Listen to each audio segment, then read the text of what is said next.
내가 만난 하나님, 내가 지금 경험하고 있는 하나님, 나의 하나님, 이게 참 중요하죠.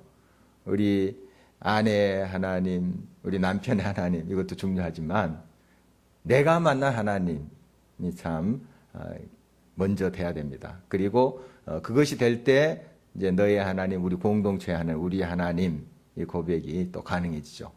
나의 하나님, 나라는 단어가 굉장히 많이 나와요.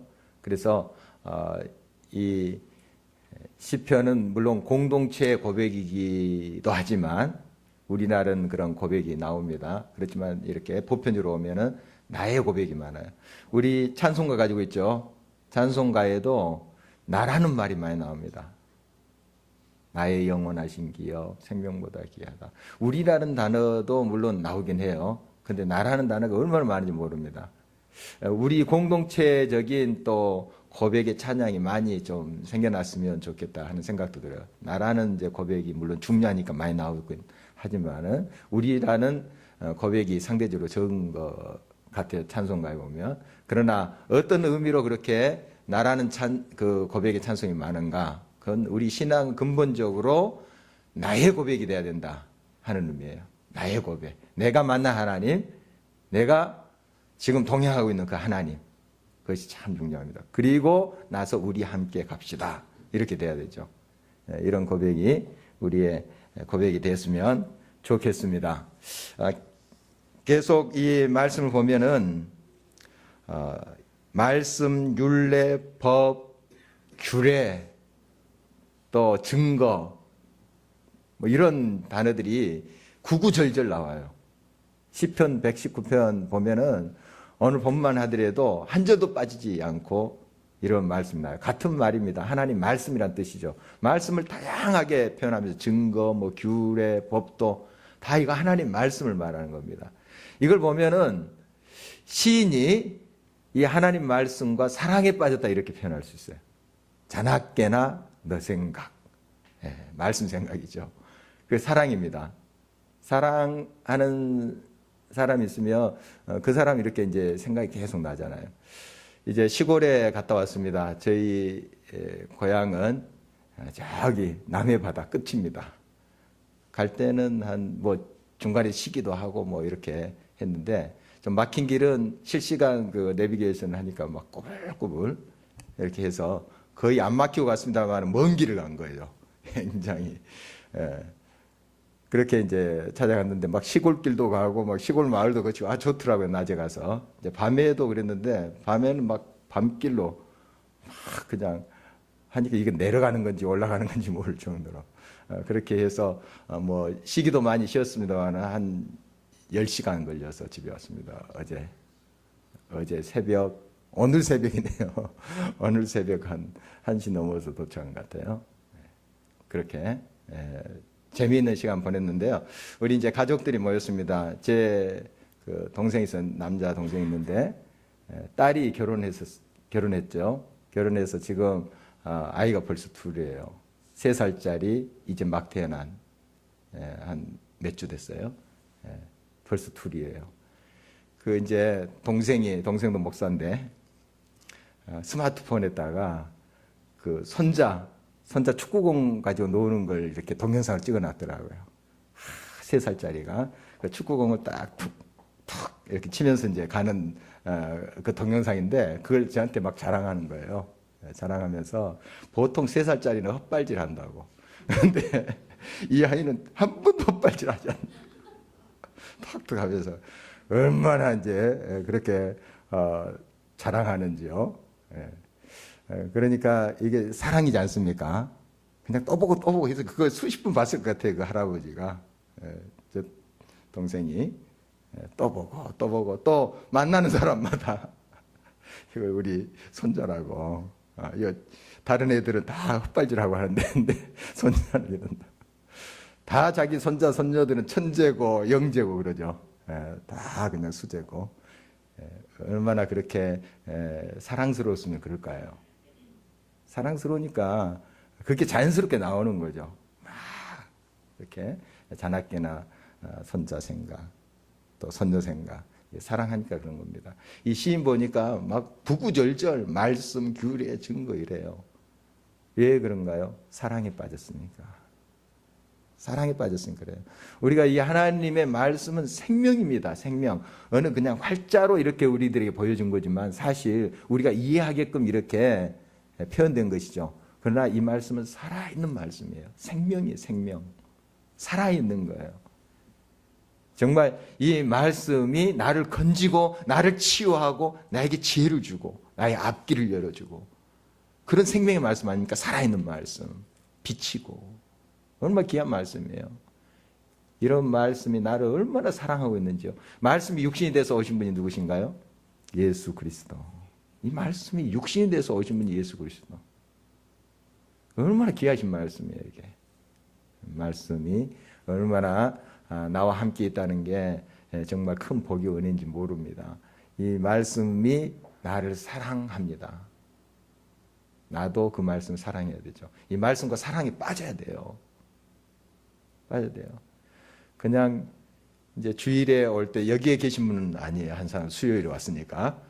주일에 한번 올 때 성경책 딱 먼지 탈탈 털고 이렇게 어느 경우를 많습니까?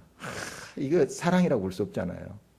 자나깨나 이 말씀을 사랑해야 되는데 어쩌다 그냥 한번 만나고 어쩌다가 한번 생각나고 그건 내가 사랑하고 있다고 볼 수가 없는 것이죠. 요즘 뭐 성경책도 안 들고 오더라고요. 스마트폰으로도 볼 수 있고. 뭐 여러분 그게 잘못됐다는 건 아니에요. 요즘 젊은 세대들은 뭐 스마트폰으로 또 묵상도 하고 또 찬송도 부르고 뭐 그게 잘못된 것은 아니죠. 또 이 문화 속에서. 그러나 우리가 말씀을 얼마나 사랑하고 있는가 한번 점검해 봐야 됩니다. 내가 말씀과 사랑에 빠져 있는가. 이 시인은 구구절절 말씀, 증거, 규례 그걸 내가 사모합니다.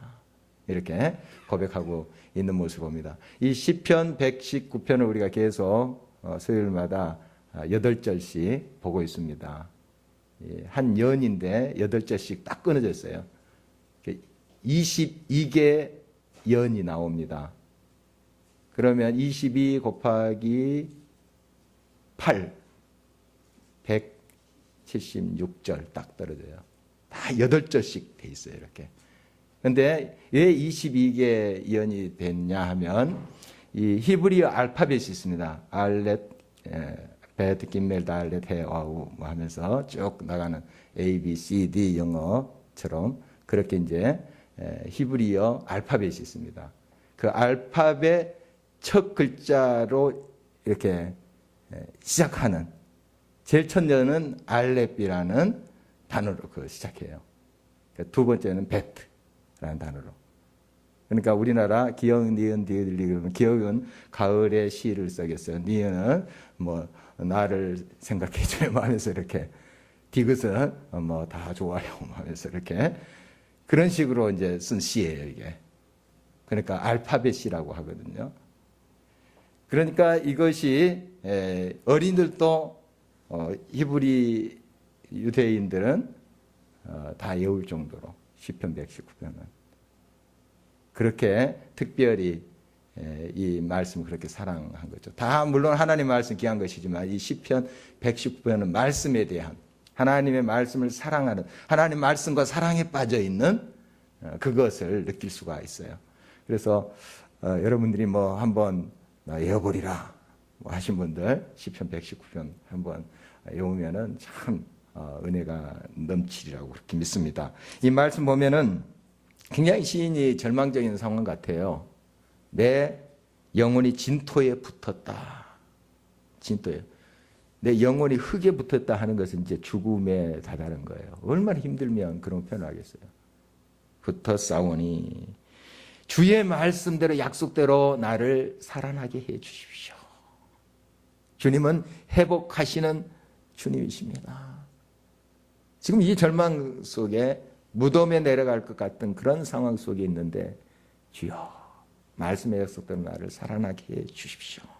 이렇게 이제 간구하는 시인의 모습을 보게 되고요. 또 28절 한 목소리를 한번 읽어볼까요? 시작. 나의 영혼이 눌림으로 말미암아 녹사오니 주의 말씀대로 나를 세우소서. 여기 또 말씀이 나오잖아요. 주의 말씀대로 나를 세우소서. 주의 약속대로 나를 세우소서. 주님은 나의 영원하신 기업이고 나의 생명이고 나의 구원자라고 약속하지 않으셨습니까? 그 말씀대로 지금 나의 이 처지에서 나를 살려서 세워주십시오. 세워주십시오. 이런 이제 간구를 우리가 만나볼 수가 있죠. 30절 말씀 계속해서 읽어볼까요? 내가 성실한 길을 택하고 주의 규례들을 내 앞에 두었나이다. 어떻게 성실한 길이 가능할까요? 내 삶에 어떻게 성실이 가능할까요? 주의 말씀을 앞에 두면, 말씀을 따라가면, 바로 이것이 성경에서 말하는 성실함이에요. 뭐 부지런하게 열심히 일하고 이런 것을 이제 세상 사람은 성실을 하죠. 그런데 우리 성경에서는 하나님 말씀 앞에 말씀을 따라가는 삶, 그게 가장 성실한 삶이에요. 말씀을 따르는 삶. 내게 성실한 길을 택하고 주의 규례들을 내 앞에 두었나이다. 하나님 말씀을 앞에 두었으니까 그 말씀을 따라간다는 뜻이잖아요. 이게 성실한 사람이에요. 성실한 삶. 말씀 없는 삶, 성실한 삶이 아니에요. 말씀과 동행하지 않는 삶, 성실하지 않아요. 아무리 겉에 보기에 열심히 사는 것 같아도 그거 성실한 게 아니에요. 성경에서 말하는 말씀을 따라가는 삶이 성실한 삶이다 하는 거예요. 우리의 삶에 이런 성실함이 늘 묻어나고 또 증거되기를 간절히 바랍니다. 마지막 절 32절 한 목소리 읽어볼까요?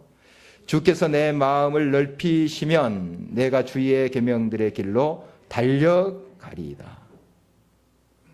내 마음을 넓히시며, 여러분 마음이 좁아 있으면 사실 우리가 다른 사람 하나님 말씀대로 사랑 못해요. 조그만 일에도 막 신경질 나요. 화나요. 내 마음이 넉넉히 넓혀져 있으면 다른 사람 실수가 용납이 돼요. 이해가 돼요. 아, 나도 저런 면이 있지. 나도 저랬었지. 자녀들이 막 눈에 나게 행동해요. 나는 어땠나? 저 나이에 나는 어땠나? 내 마음이 넉넉하고 하나님 앞에 넓은 마음을 가지고 있으면 주의 법도의 길을 내가 달려갈 수 있어요. 주의 말씀대로 내가 살 수 있어요. 그러나 마음이 좁아지면 내 생각과 내 판단대로 해요. 이기적이 됩니다. 마음이 콩알만해지면 밴댕이 속처럼 좁아져 있으면 내 이기적인 생각이 앞섭니다. 그러나 마음이 하나님 말씀 넉넉해지면 그 주의 법도의 길을 내가 달려가게 되는 거죠. 주의 법도의 길. 그래서 제가 한 4가지 이야기했죠. 4가지 이야기인데 하나님 말씀과 함께 사랑에 빠지면 먼저 살아납니다. 내가. 한자로 표현하면 생입니다. 생. 살아납니다. 그 다음에 28절 우리가 읽었는데 일어납니다. 말씀과 사랑에 빠지면 그 막 깊은 수렁 속에서 도저히 헤어날 수 없을 것 같은, 누워서 도저히 팔 하나 꿈쩍하지 못할 그런 상황 속에서 일어나요. 세워지게 됩니다. 한자로 기, 일어나다. 기. 그리고 성실한 삶을 살아요. 하나님 말씀과 사랑에 빠지면 그게 성실해. 성실한 삶, 성. 그 다음에 주의 법도의 길, 도. 자, 앞자만 여러분 따보면 생기, 성도. 생기 있는 성도 여러분 되시기 바랍니다. 말씀과 사랑에 빠지면 생기 있는 성도가 되는 거예요. 생. 여러분 이런 말 제가 잘 만든 이유 아시죠? 이게 중요한 게 아닙니다. 그걸 통해서 말씀을 붙잡으라는 뜻이에요. 말씀 붙잡으라. 생. 살아나는구나. 말씀과 내가 사랑에 빠지면 어떤 상황, 죽음의 상황 속에서도 하나님이 나를 살리는구나. 살아날 수 있는 비결이 여기 있구나. 다 저 사람 망했어. 아무것도 이제 일어날 수 없어. 그런데 하나님 말씀과 사랑에 빠지면 거기에서 일어납니다. 벌떡. 일어납니다. 그리고 성실한 삶이 가능해요. 하나님 말씀 앞에서는 그 말씀과 사랑에 빠지면 성실해져요. 사람이. 그리고 하나님의 법도의 길을 내가 달려가요. 그 길을, 말씀의 길을 달려가요. 여러분 그러한 성도가 되시기를 간절히 바랍니다. 우리 성경 목록과 한번 힘차게 불러보도록 하겠습니다. 자, 박수 치시면서 우리 성경 목록과 창세기, 출애굽기, 레위기, 신명기.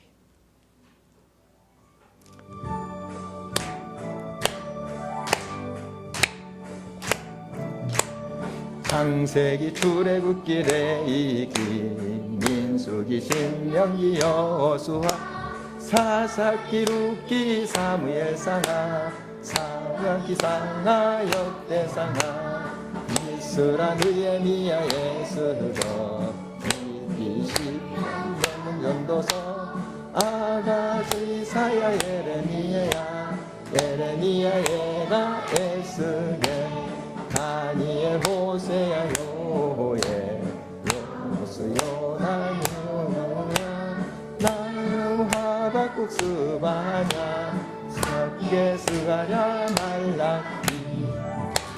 조금씩 늦게 나오네요, 글이.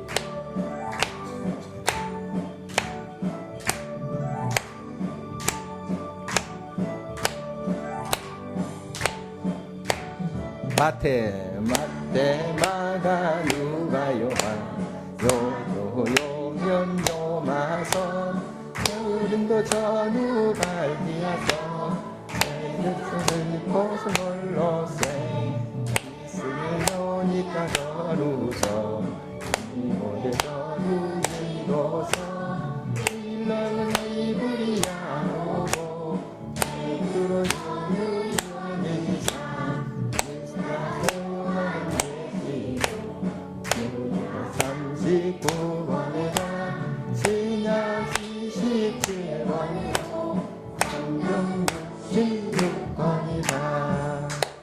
네. 어때요? 화면이 조금씩 늦네요. 여러분 외우시는가? 이거 화면이 좀 이제 테스트 하는 것 같아요. 그러니까 먼저 조금 이거 좀 나중에 좀 수정했으면 좋겠습니다. 그래도 그렇습니다. 자, 지난 시간 이 그림 보셨죠? 우리가 하나님 말씀에 이제 순종하면 정말 하나님의 형통한 복을 이제 누릴 수 있는데, 불순종하면 또 곤두박질치는 인생이 된다. 우리 성경에 계속 이 말씀하고 계세요. 말씀을 따라가면 그것이 잘 되는 길이지만 길을 벗어나서 불순종하면 그의 삶이 곤두박질친다. 이런 말씀 같이 나눴습니다. 이 불순종하는 삶의 특징이 불평이에요. 원망합니다. 다른 사람 핑계대요. 다른 사람이 그랬다. 자기 자신을 보기보다도 다른 사람의 잘못을 지적해요. 항상 그래요. 불순종해서 항상 곤두박질 치는 인생들을 한번 살펴보세요. 다 남의 탓이에요. 부모 탓하고 뭐 형제 탓하고 그런 사람들을 볼 수 있어요. 그러나 항상 순종하면서 정상으로 올라가는, 계속해서 올라가는 그런 삶의 특징을 보면 감사해요. 찬송, 감사. 그래서 여러분 한번 살펴보십시오. 이번 명절 기간 때 또 형제끼리 만나서 네가 잘못했어, 내가 잘했어 이러면 우리가 지금 계속 불평 속에 있는 겁니다. 사실 다른 사람 막 지적하고 그런 거. 그래서 우리가 스스로 살피면서 참 감사하다고, 수고하셨다고 이렇게 우리 나아갈 때 바로 이것이 이제 항상 하나님 말씀과 동행하는 삶의 또 구체적인 한 면이에요. 날마다 우리의 삶이 순종함으로, 말씀에 따라감으로 정점을 향해서 계속 올라가는 그런 삶이 되었으면 좋겠습니다. 또 우리는 말씀을 통해서 이 세상의 빛과 소금으로 살아요. 빛과 소금으로 사는데 세상 사람들이 이게 안 넘어가죠.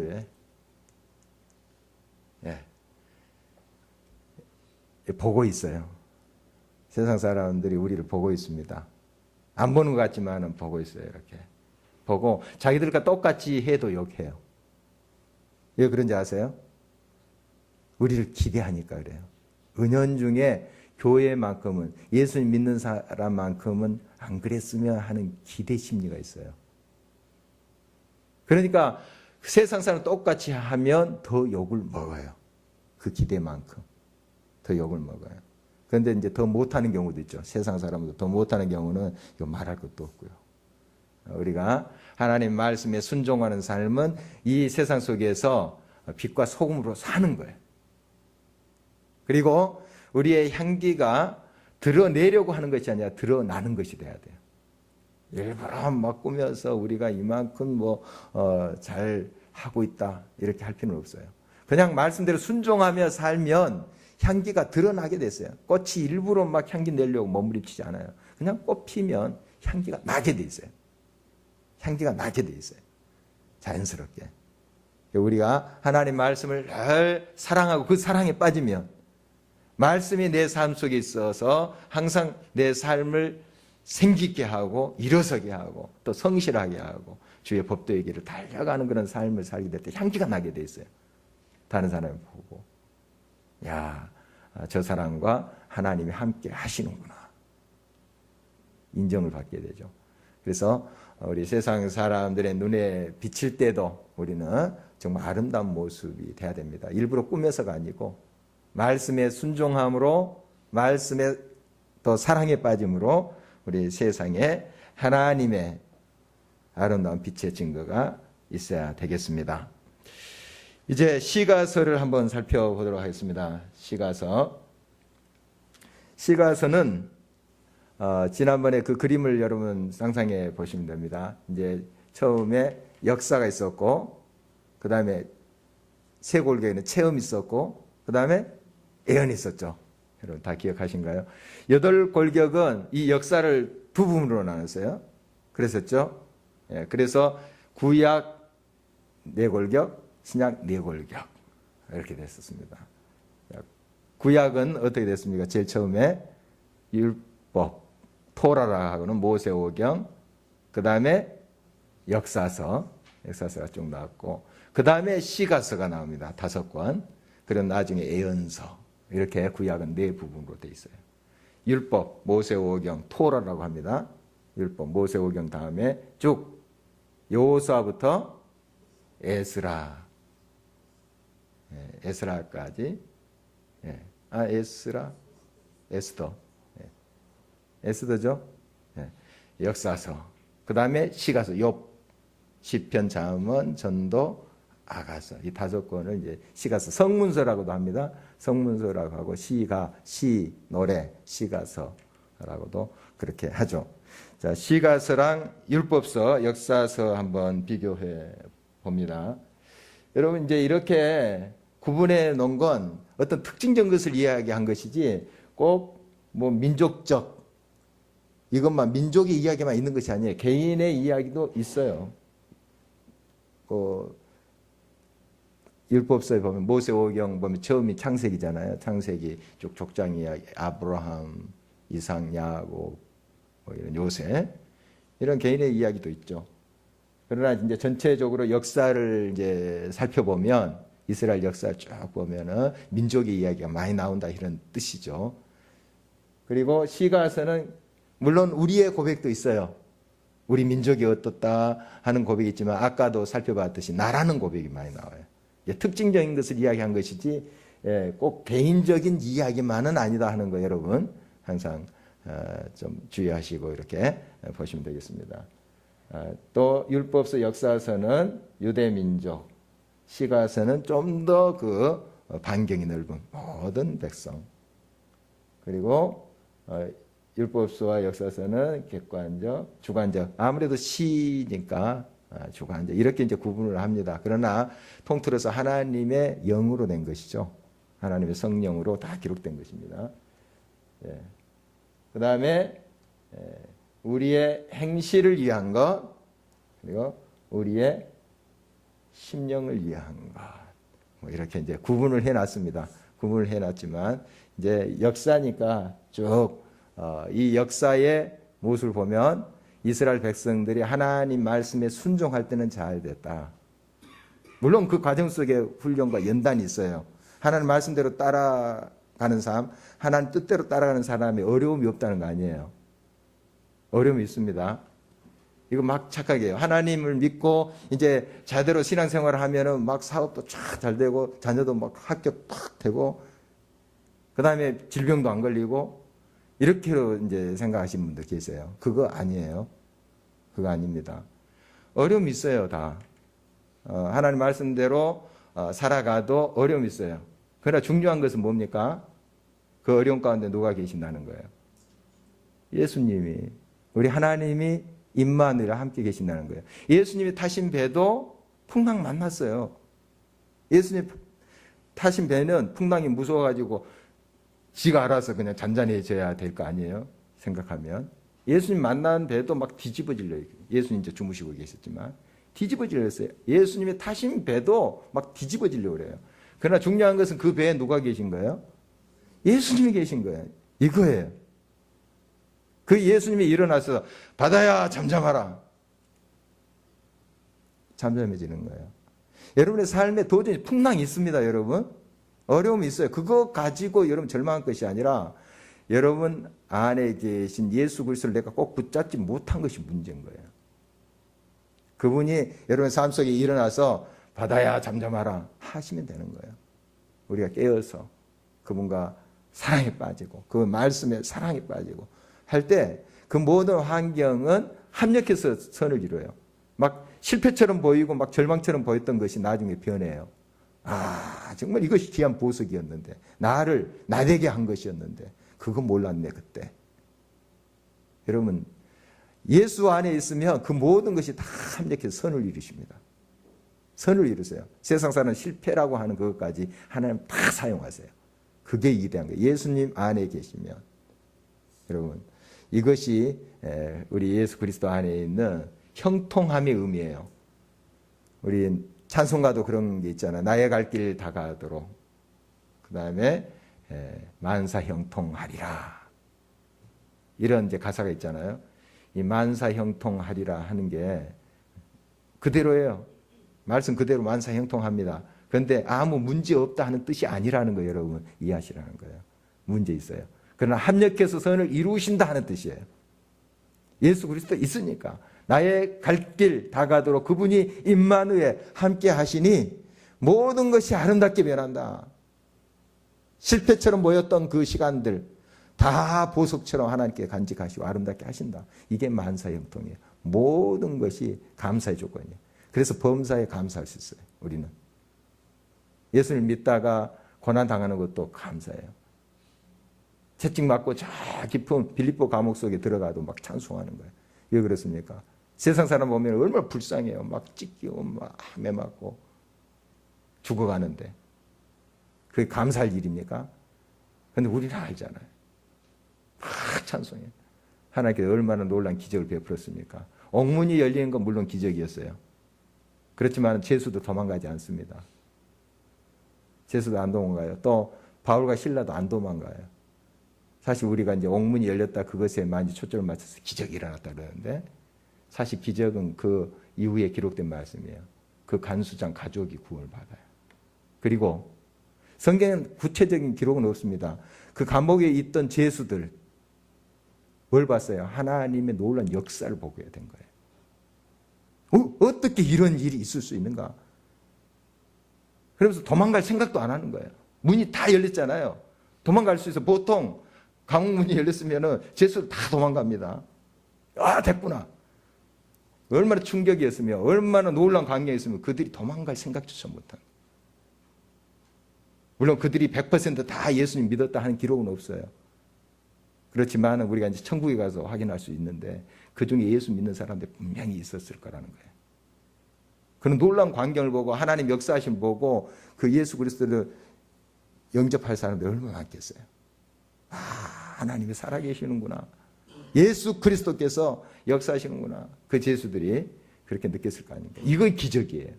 이게 기적이에요. 그들의 마음을 열고 예수 그리스도를 영접하고 하나님의 살아계심을 인정하는 게 기적이에요. 놀라운 일이죠. 그러니까 우리가 만사형통한다는 것, 그것은 바로 모든 상황 속에서 하나님이 모든 것을 변하게 하시고 합력해서 선을 이루시는 하나님이 나와 함께 계신다는 그 사실이에요.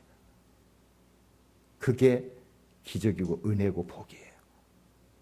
세상 사람은 많이 성취하고 성공하고 야 이게 복이다 이렇게 생각하는데 거기에 예수 그리스도 없으면 아무것도 아니에요. 아무것도 아니에요. 진짜 의미가 없는 거예요. 그러나 지금 나가 실패한 것 같습니다. 대학도 떨어졌어요. 사업에도 실패한 것 같습니다. 병 들었어요. 그러나 내 삶 속에 내 심령에 예수 그리스도 계시면 그게 성공한 거예요. 결국 그분이 합력해서 다 선을 이루실 것이기 때문에 그래요. 여러분 이 사실을 우리가 확실히 붙잡아야 됩니다. 예수 그리스도만이 우리의 전부세요. 우리의 능력이세요. 바로 이 사실을 언제나 잊지 말아야 되겠습니다. 계속해서 이제 시가서를 보면은 이제 5권으로 되어 있습니다. 먼저 욥기를 이제 보면 고통의 이야기를 많이 하죠. 그리고 시편은 예배 찬송, 그리고 잠언은 여러분 잘 알다시피 지혜에 관한 말씀, 그리고 실제적인 삶 속에 이제 전도서는 인생의 목적이 무엇인가 하는 것들 또 이야기하게 되고, 그리고 아가서는 사랑에 대한, 특히 이제 부부의 사랑, 또 하나님과 우리 사이의 사랑, 이런 것들을 구체적으로 이야기를 하고 있습니다. 보면 욥기, 왜 우리의 삶에 이런 고통이 있는가? 왜 하나님이 우리를 창조하시고 왜 이렇게 고통을 주시는가? 이런 문제들 많이 이제 씨름하게 하고 또 그 길을 찾아갑니다. 역시 방금 말씀드렸다시피 정말 욥이 그런 고난을 통해서 자기 자신을 발견해 갑니다. 물론 세상 사람들이 욥이 의롭다고 했어요. 본인도 나도 좀 괜찮은 사람이지 이렇게 생각을 했어요. 욥기를 여러분 보시면 막 고난을 주니까 하나님 왜 이랬으면 내가 무슨 나쁜 짓을 저질렀기래 이렇습니까? 이렇게 좀 따지시지 하나님께 기도하는 모습 보면 나 상당히 괜찮은 사람인데 왜 이렇습니까? 이런 뉘앙스를 발견하게 돼요. 그러나 정말 나중에 그 고난을 통과하면서 그 의미를 깨닫잖아요. 내가 정금과 같이 되리라. 그리고 그 전에는 내가 이제 귀로만 들었습니다. 하나님을. 그러나 이제 내가 눈으로 봅니다. 확실히 붙잡습니다. 이런 고백하잖아요. 고난이 없으면 여러분들이 진정 하나님을 꼭 붙잡지 않아요. 바람이 불지 않으면 여러분 어깨 여미지 않습니다. 바람이 부니까 탁 든더니 어깨 여미죠. 딱 버티고 서 있죠. 여러분 고난 속에 하나님을 다 붙잡아요. 고난 속에. 나는 평범해도 뭐 이렇게 잘 풍족하게 줘도 나 하나님 꼭 붙잡고 갈 거야. 아마 그런 사람도 있을 거예요. 없지 않아 있을 것인데 잘 안 돼요. 자기 잘난 멋에 살죠. 내가 이렇게 해도 뭐 아쉬움이 없는데 기도 안 합니다. 기도 안 해요. 그럴 것 같지만 기도할 것 같지만 잘 안 해요. 그 증거들이 그래요. 우리 참 어려웠을 때 일제강점기 때나 정말 그 북한 분이 쳐들어와서 그 너가 예수 믿을래 뭐 하면서 이렇게 믿는다면 너 죽이겠다 할 때도 신앙 지키면서 그 순교하신 분들 우리 이야기 잘 알잖아요. 정말 그렇게 비바람이 불고 막 폭풍일 때 더 하나님을 붙잡는 신앙이 있었어요. 지금 상대적으로 얼마나 편합니까? 남한에서 예수 믿는다는 거. 누가 옛날처럼 핍박하고 그런 거 별로 없잖아요. 물론 좀 있긴 하더라고요. 우리 교회도 이제 청년부에 아빠가 교회 못 나게 하는 청년이 있어요. 몰려옵니다. 또 우리 장년들도 남편이 반대해서 못 나오고 이런 게 있어요. 있긴 해요. 그러나 옛날처럼 그렇게 심하지는 않아요. 비교하자면. 그런데 비교적 편하게 신앙생활을 할 수 있어요. 더 붙잡습니까 우리가? 주님을 더 붙잡아요? 더 신앙이 순수해졌나요? 아니에요.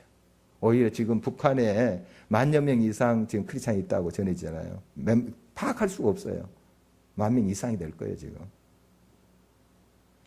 정말 이런 분들은 지금 주님을 꼭 붙잡아요. 그 환난 중에. 그리고 그들의 신앙이 우리보다 더 순수할 수 있어요. 뭐 이렇게 비교할 수는 참 비교한다는 게 조금 이제 그렇지만 정말 더 그런 환난과 역경 속에서 하나님 더 붙잡아요. 더 순수하게. 여러분 어떠한 상황 속에서도 하나님 꼭 붙잡고 나가시 바랍니다. 우리들에게 주신 어떤 고통이 있다면 심적인 것도 있겠죠. 요즘 이제 정서적으로 심적인 그런 아픔이 있어요. 참 우리 이렇게 교인들 가정에도 이렇게 보면 그런 어떻게 이제 그 물질적으로는 풍요로운 것 같아요.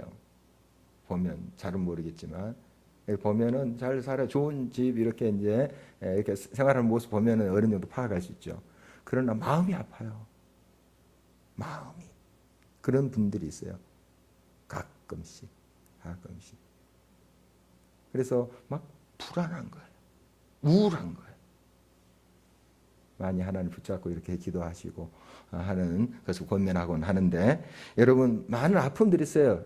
여러분들이 이렇게 겉으로 보기에는 알 수 없는 그런 아픔들이 있어요. 그런 고난들이 있습니다. 자식의 문제로 또 고통이 있을 수 있고 여러 가지 것들이 있죠. 이때 우리가 배울 수 있는 거 주님을 꼭 붙잡고 이제 내가 그동안은 귀로만 들었는데 이제 내가 눈으로 봅니다. 만집니다. 주님을 더 깊이 만날 기회를 여러분이 찾는다면 그 고통이 의미가 있는 거예요. 여러분 제가 이제 자주 표현한 내용이지만은 이 고통보다 더 아픈 게 있어요. 그 고통의 의미를 모르는 거예요. 고통 자체보다 그 고통의 의미를 모르는 게 더 큰 아픔이에요. 고통 속에서도 그 의미를 알면 그 견뎌요. 주님 전하다가 매 맞고 막 고통스러운데 의미를 아니까 찬송이 나와요. 근데 그 의미를 모르니까 막 절망하는 거예요. 조그만 고난 앞에서도, 조그만 도전 앞에서도 막 곤두박질 치는 거예요. 견디지 못하는 거예요. 여러분, 고난의 의미를 깨달으십시오. 이 가운데 하나님이 함께 하신다. 합력해서 선을 이루신다. 이것을 꼭 붙잡는 거예요. 욥기를 통해서 여러분이 그걸 발견할 수 있어야 됩니다. 그리고 시편 보면은 이제 하나님과 나 사이에 그 사랑의 고백들이잖아요. 하나님 나 하면서 이런 이제 시편들 이제 보면 이게 하나님을 또 찬송하는 내용입니다. 시편 그 자체가 하나님을 찬송하는 것 아닙니까? 호흡이 있는 자마다 여호와를 찬양하라, 뭐 찬송하라, 송축하라. 이 말씀도 많이 나옵니다. 예배죠, 예배.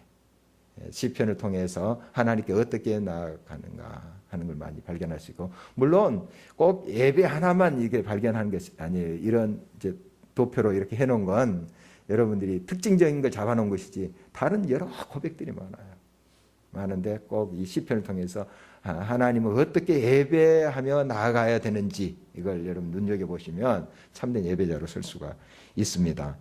또 우리 많이 묵상하는 잠언, 지혜를 얻을 수 있어요. 하나님을 경외하는 것이 지혜의 근본이다 하는 거 여러분 깨달아갈 수 있죠. 그 다음에 전도서 보면은 인생의 목적, 의미를 발견할 수 있어요. 이 솔로몬이 막 다 해봤잖아요. 화량 궁궐에서 호의호식 다 해봤어요. 다 세상에 영화스러운 거 다 취해봤어요. 그건 다 헛되더라 하는 거죠. 인생의 목적이 무엇인가? 바로 하나님을 영화롭게 하는 것이다. 나를 위해서 그 쾌락을 즐기고 이게 막 즐거운 것처럼 인생에 의미가 있는 것처럼 생각해 봤는데 이게 다 공허하더라. 다 공허하고 이게 인생의 목적이 아니다. 하나님을 영화롭게 하는 게 목적이구나.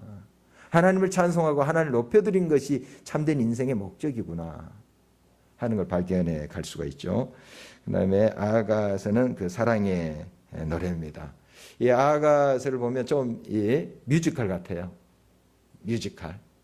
그러니까 이제 신랑이 노래하고 신부가 노래하고 또 코러스가 나옵니다. 예루살렘의 여자들 코러스가 막 노래하고 또 제창 합창이 나오고 좀 뮤지컬 같은 그런 느낌이 들어요. 아가서 이제 그 노래를 통해서 사랑이 무엇인가, 진정한 사랑이 무엇인가 이거 우리가 발견해 볼 수가 있죠.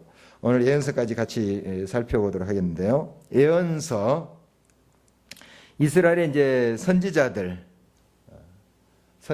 쭉 보면 16명이 이제 기록을 남겼어요. 16명. 17개죠. 왜 17개가 돼, 예언서가? 예레미야, 예가가 있으니까. 예레미야가 2개 썼어요. 예레미야, 그 다음에 예레미야, 예가. 사람은 16인데, 이제 책은 17권, 이제 예언서가 이렇게 됐고, 이제 우리 두 가지 이제 관점에서 이 예언서를 많이 보게 되는데요.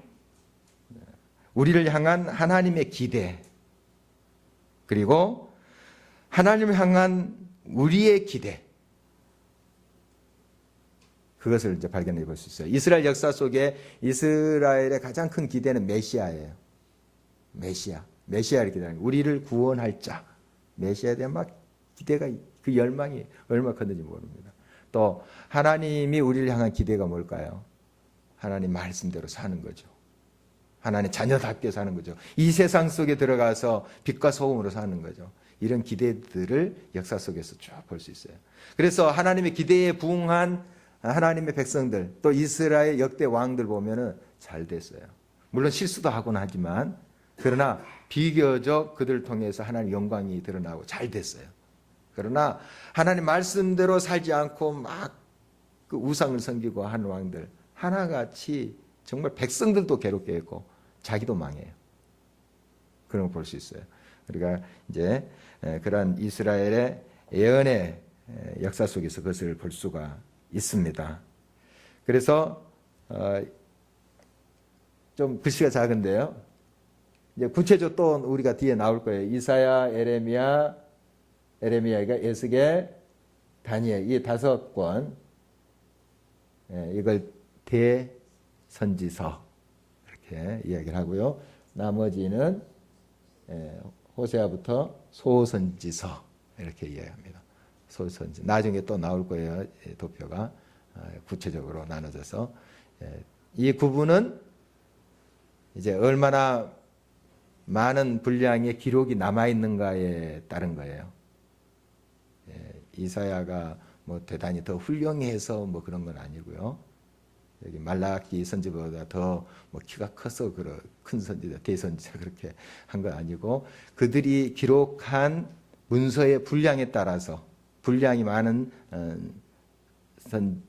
선지서는 대선지서, 그리고 분량이 좀 비교적 적은 작은 선지서를 소선지서, 그렇게 구분을 하는 것을 보게 됩니다. 이 선지자는 인기가 그렇게 없었어요. 보면 뭐 인기 얻는 그런 직임이 아니에요. 왜냐하면 자꾸 왕한테까지 가가지고 너 회개해라 이러니까, 당신 회개하시오 이러니까 왕들이 좋아하겠어요? 물론 그 히스기야나 뭐 이런 우시야 같은 사람들은 이런 선지자들의 이야기를 귀를 기울입니다. 겸손하게. 그런 왕들도 있어요. 그러나 대부분 이제 보면 특히 이스라엘 저 북쪽 왕조의 왕들은 얼마나 교만한지 모릅니다. 뭐 듣지도 않아요. 듣지도 않고, 시드기야 이제 남쪽 유다 시드기야 왕 같은 경우는 뭐 선지자 얼마나 또 괴롭게 하고 했는지 모릅니다. 말 안 들어요. 또 북쪽 아합 왕, 유명한 왕 있잖아요. 엘리야 시대 때 말 안 듣습니다. 말 안 들어요. 그리고 자기 멋대로 자기 탐욕대로 하는 그런 모습을 이제 보게 되는데, 이 선지자들 참 인기 없었어요. 인기 없었습니다. 그러니까 바른 말 하니까, 바른 말 하고 막 회개하라 하니까, 뭐 복 주신다, 뭐 왕 잘 되소서 하면서 그냥 비유 맞추고 하면은 그래 하면서 뭐 관직도 주고 할 텐데, 당신 잘못했어 왕한테 가서도 막 그러니까 얼마나 인기 없는 직업인지 모릅니다. 이런 이제 그 선지자의 모습 우리가 볼 수 있어요. 어쩌면 우리 크리스찬들이 이러한 선지자의 영성이 필요합니다. 인기만 쫓아서 사는 이 세상 가치관과는 굉장히 정반대의 길이지만 바른 말씀 선포해야 됩니다. 물론 계속 막 꾸짖고 막 책망하고 그렇게 하면 얼마나 괴롭겠습니까?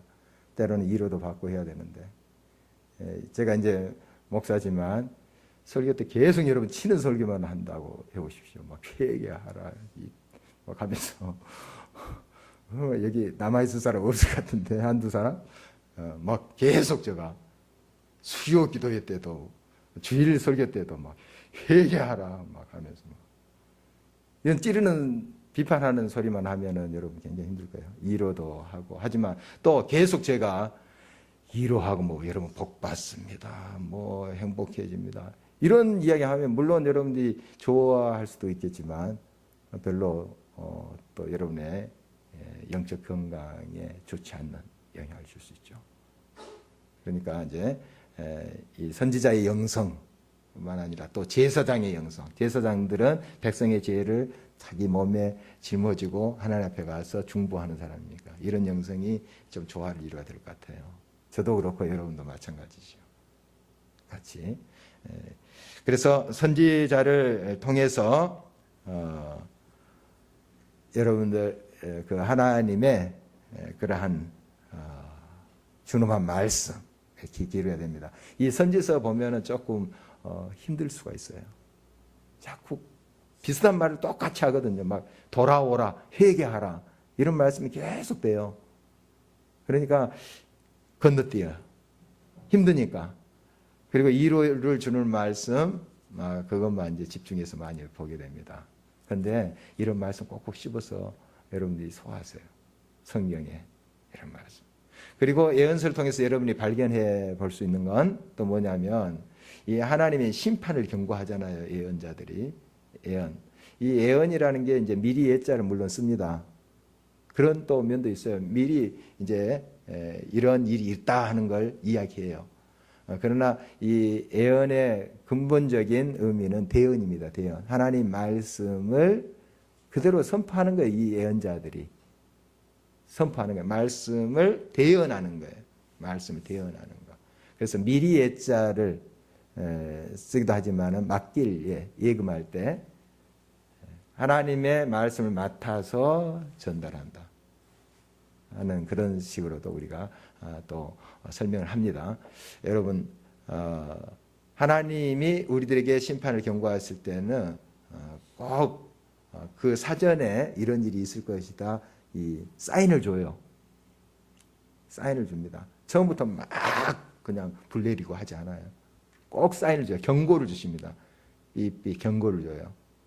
그러나 그거 안 들을 때 이제 진짜 하나님 심판을 받게 돼요. 여러분 이 심판에 경고가 있다는 건 분명히 실체가 있는 거예요. 어떤 사인이 있잖아요. 조짐이 있잖아요. 실체가 있어요. 실체가 있어요. 뭔가 태풍이 올라오면 조짐이 있어요. 뭔가 좀 흔들리기도 하고 뭐 이렇게 조짐이 딱 불어닥치잖아요. 여러분 경고할 때 들으셔야 돼요.